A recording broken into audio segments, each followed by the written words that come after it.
J'apporte ici des nouvelles préoccupantes pour la santé provenant de gadgets comme les téléphones portables, tablettes, Wi-Fi et autres.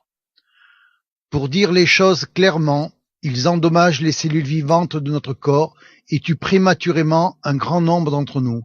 C'est ce qu'on appelle la surmortalité. Je suis le docteur Martin Blanc du département de physiologie et biophysique cellulaire à l'université de Columbia. Cela me désespère ainsi que plus de 160 de mes collègues qui aujourd'hui lancent un appel aux Nations Unies pour demander de s'attaquer à ce problème de santé publique. Nous sommes tous des scientifiques et des ingénieurs compétents et je suis ici pour vous dire que nous avons créé quelque chose qui est nuisible et qui est en train d'échapper à tout contrôle. Avant l'ampoule d'Edison, il n'y avait pas de rayonnement électromagnétique artificiel dans notre environnement. On constate que leurs niveaux atteints aujourd'hui sont des milliers de fois plus élevés que ceux qui existent naturellement et ils s'accroissent rapidement à cause de tous les nouveaux appareils radiatifs du sans-fil. Un exemple, une foule d'entre nous a en ce moment dans la poche un téléphone mobile. Une étude montre qu'en même temps que l'usage du téléphone portable s'est largement répandu, l'incidence du cancer cérébral chez les jeunes a plus que triplé.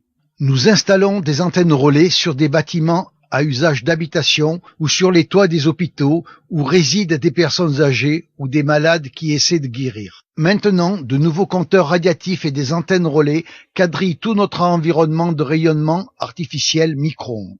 Il est particulièrement effrayant de constater que ces rayonnements issus de la technologie des communications mobiles et du courant porteur en ligne, comme celui du Linky, perturbent les échanges de notre métabolisme et endommagent l'ADN de nos cellules. Il est clair pour de nombreux biologistes que cela peut expliquer la prolifération des cancers. Les générations futures, celles de nos enfants, sont maintenant à risque. Tous ces biologistes et scientifiques du monde qui lancent l'alerte ne sont pas entendus par les autorités de santé qui établissent les normes de sécurité. Les faits biologiques constatés sont passés sous silence, en conséquence de quoi les limites de sécurité sont bien trop élevées.